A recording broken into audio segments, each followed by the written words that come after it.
Many times, the joke made on others can outweigh the consequences it has for oneself. There are some people who just make jokes, and while it might seem harmless, people may feel bad. Sometimes your joke can lead to something far worse, something that might not even exist in this world, like a ghost or a spirit. Today, I'm going to tell you about a story that started as a joke but had a terrifying ending. You probably have a friend who always makes fun of everything and laughs things off, right? Before I begin, I encourage you to share this video with someone like that.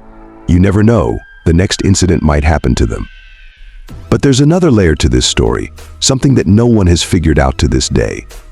If you ever encounter a spirit or ghost, first you need to understand what it really is and what it wants from you. The people in this story didn't have a clue about what was happening to them. This story begins in Austin, Texas, and it revolves around two friends, Lauren and Amanda, who moved there to study. Like many others, they had enrolled in a local college and decided to stay in a nearby student apartment complex. While staying there, they met two more girls, Jessica and Sarah. All four of them quickly became close, sharing the goal of excelling in their studies. But amongst them, Lauren was a bit different. She had a carefree attitude.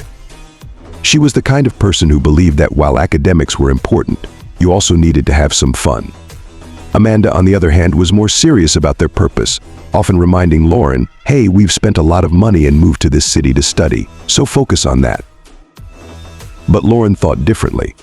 She believed that they needed to create some memories while they were there. So one night, Lauren decided to play a prank. At midnight, when Jessica and Sarah were fast asleep, Lauren would knock on their apartment door and run away. She did this repeatedly throughout the night, and by morning Jessica and Sarah were visibly shaken. Their faces were pale, and they seemed genuinely frightened. Lauren, however, was delighted. Seeing their reaction gave her a sense of victory, and she thought she could scare them even more.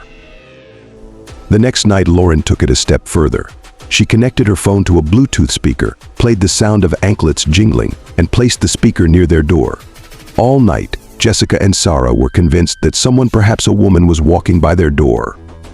They were terrified, believing it was a spirit or ghost, and once again Lauren's prank worked. The girls were so frightened that they thought the presence was real. Encouraged by this, Lauren made it a nightly routine, pulling these pranks every night at 2 a.m. What Lauren didn't know was that by making these jokes about ghosts, she was inadvertently inviting something far more sinister. As the days passed, Lauren and Amanda went home for a short break. When they returned, Lauren noticed something strange. While Amanda's room was at a normal temperature, Lauren's room was unusually cold, despite it being the middle of summer. Lauren tried to brush it off, but the chill was undeniable. When she shared her concerns with Amanda's mom, her suggestion was simple: you both live in the same apartment, so why not sleep together for a few days? They agreed, and for a few days Lauren slept in Amanda's room, which remained at a normal temperature. But Lauren's own room continued to feel freezing cold. Eventually, Lauren decided to move back to her room, hoping to ignore the oddity. But when she returned, the room not only felt cold, it also had a terrible, foul smell, like something was rotting. Lauren and Amanda both noticed it, suspecting that perhaps an animal had died nearby. They called the building manager, but to their surprise, he couldn't smell anything unusual. Lauren now realized that whatever was happening, it was only affecting her. Every night, strange occurrences plagued her. One night, as she sat studying alone in her room, she felt as though someone was standing behind her, staring. But when she turned around, no one was there.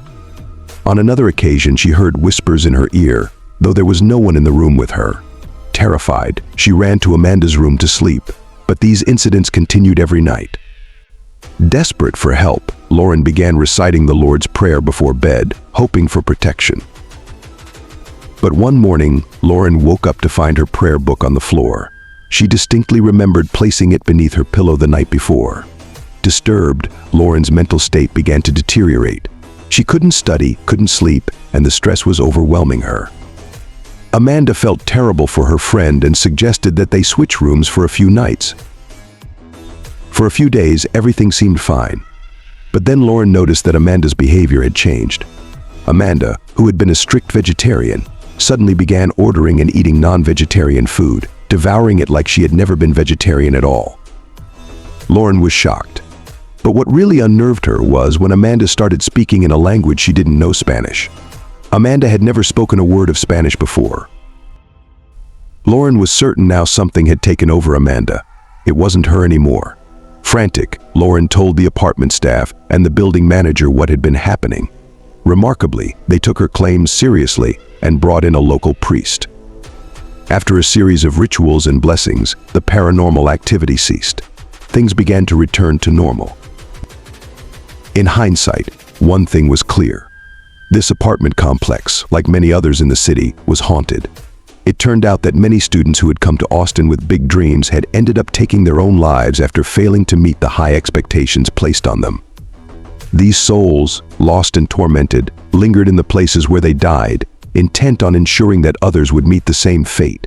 Perhaps this was why Lauren experienced what she did and why Amanda became a victim of something far more malevolent. Before I end this video, I want to remind you of one thing I mentioned at the start. Sometimes, what begins as a joke can backfire in ways you'd never expect. If you mock a ghost, there's always the chance that the next time you turn around, it will be standing right behind you, waiting for you. So always keep an eye out. Thank you.